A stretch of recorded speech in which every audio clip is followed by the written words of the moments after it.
실적 발표를 하루 앞둔 엔비디아가 3% 넘게 올랐습니다. 테슬라가 4월 유럽 판매 급감에도 불구하고 머스크 CEO의 집중 소식에 7% 급등했습니다. 4월 미국이 수입한 인도산 아이폰이 76% 급증했습니다. 출근길 뉴스프레소입니다. 메모리얼 데이 휴일 후 돌아온 뉴욕 증시, 이번 한 주를 강한 반등으로 출발했습니다.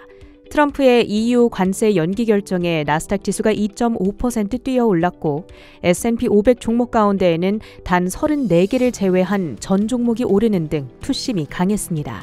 케빈 헤셋 백악관 국가경제위원회 위원장, 이날 CNBC 방송에 출연해 이번 주 안에 몇 건의 추가 무역 합의가 나올 것으로 기대된다고 말한 점 역시 무역 협상 타결 기대감을 살렸습니다. 전 세계적으로 국채 가격이 오른 점도 투심을 지탱했는데요. 일본 당국이 장기물 금리 급등에 대응해 장기채 발행 축소를 검토 중이라는 신호가 나오면서 전 세계 채권 시장이 랠리를 보였습니다.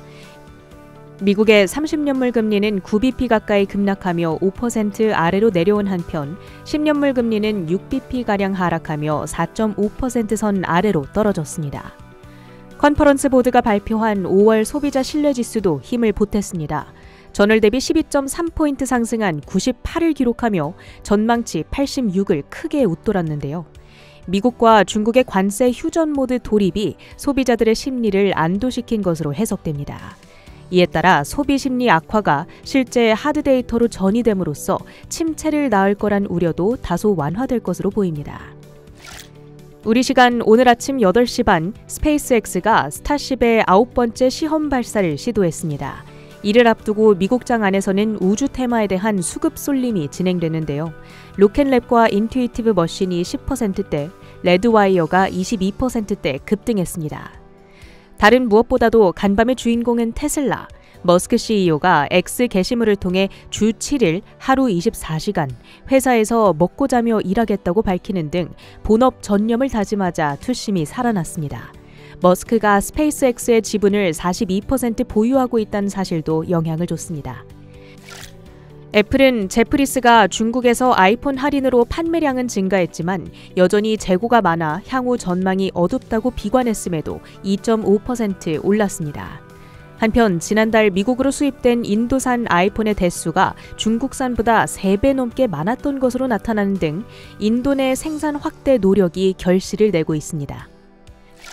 일본제철의 US 스틸 인수 가격이 주당 $55 선, 즉 재작년에 처음 제한된 가격 수준에서 결정될 거란 보도입니다. 트럼프 대통령이 인수에 열린 태도를 보이는 만큼 성사 기대감이 높아지는데요.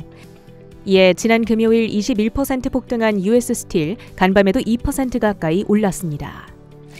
트럼프 미디어, 코인 투자를 위해 우리 돈 4조 원가량의 투자 유치를 추진합니다. 주식 20억 달러, 전환사채 10억 달러어치를 각각 발행하는 등 스트래티지의 전략을 모방한다는 풀인데요. 오늘부터 내일 모레까지 3일간 라스베이거스에서 비트코인 2025 컨퍼런스가 진행되는 가운데 투자에 대한 세부 사항이 공개될지 여부가 주목됩니다. 전력 반도체 회사인 나비타스 세미컨덕터, 엔비디아와의 파트너십이 발표되며 최근 폭등 흐름을 이어가는데요. 2027년 중반부터 루빈 울트라 서버 렉의 전력 공급 시스템에 나비타스의 칩이 적용될 예정입니다. 이를 통해 전압 효율이 획기적으로 증대될 거란 설명입니다. 사운드하운드 AI, 파이퍼 샌들러가 매수 커버리지 개시와 함께 목표가 $12를 책정하자 16%대 급등했습니다.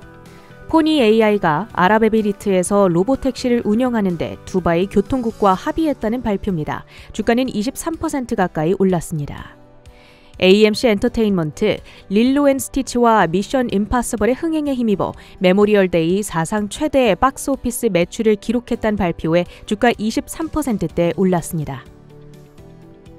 주요 헤드라인도 살펴보시죠.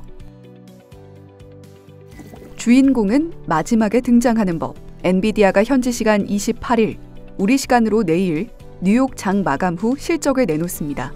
여느 때와 다르게 이번 실적 발표에는 우려감이 드리워져 있는데요. 엔비디아의 중국용 칩 H20의 수출길이 막히면서 이로 인해 $55억 달러 규모의 재고 평가 손실이 발생할 거라 전망한 바 있기 때문입니다. 엔비디아의 이번 실적 전망치는 매출 431억에서 433억 달러 수준, 조정 주당 순이익은 0.88달러 수준으로 이대로 나와준다면 지난해 같은 기간 대비 각각 66%, 44% 성장하는 셈입니다. 하지만 월가에서는 총 이익률을 둘러싼 수익성 둔화 여부에 촉각을 곤두세우고 있죠. 뱅크 오브 아메리카의 비백 아리아 분석가는 중국 수출 규제로 총 이익률이 기존 가이던스인 71%에서 최대 58% 수준까지도 하락할 수 있다며 이 경우 조정 EPS가 0.74달러 수준으로 컨센서스를 하회할 가능성도 염두에 둬야 한다고 전했습니다. 중국 매출도 관건입니다. 이번 분기 엔비디아의 중국 매출은 62억 달러 수준으로 총 매출의 14% 이상을 차지할 걸로 전망되는데요. 이대로 발표된다면 전년 같은 기간 대비 150% 급증하는 겁니다. 지난해 엔비디아의 중국 매출 비중은 13%였죠. 따라서 이번 실적의 관전 포인트는 엔비디아의 총 이익률, 대중 수출 금지에 대한 대응, 하이퍼스케일러 등의 수요가 될 텐데요. 2분기 가이던스 컨센서스는 기존 480억 달러에서 460억 달러로, 낮게는 410억 달러 수준까지도 하락할 걸로 전망하는 기관도 있으니 참고하시죠. 하지만 월가에선 실적 발표를 앞두고 여전히 목표가 상향을 멈추지 않고 있습니다. 현재 엔비디아에 대한 목표가 평균치는 165달러 선 수준으로 135달러 선에 마감한 간밤 종가를 기준으로 20% 상방 여력을 보고 있습니다. 실적 우려감 속에서도 파이퍼 샌들러의 하르시 쿠마르 분석가는 이번 분기가 엔비디아의 올해 마지막으로 부정적 뉴스가 나올 시기일 것이라고 말했는데요. 어닝콜에서 블랙웰 생산 노이즈 해소나 AI 관련 초과 수요를 확실히 언급한다면 주가 상승에 확실한 추진력을 얻겠죠. 파이낸셜 타임스에서 폭스콘, 델과 같은 엔비디아 공급업체들이 블랙웰 서버와 관련된 AI 렉 문제를 해결했다며 GB200의 본격 출하가 가능해졌다는 보도를 내놓아 관련 언급이 나올지 주목됩니다. 그렇다면 실적 발표를 기준으로 엔비디아를 매수한다면 언제가 좋을까요? 지난 10년간 데이터를 분석했을 때 실적 발표 전 매수 시 1년 보유 기준 평균 수익률 117%, 수익을 낸 비율도 83%로 매우 높았습니다.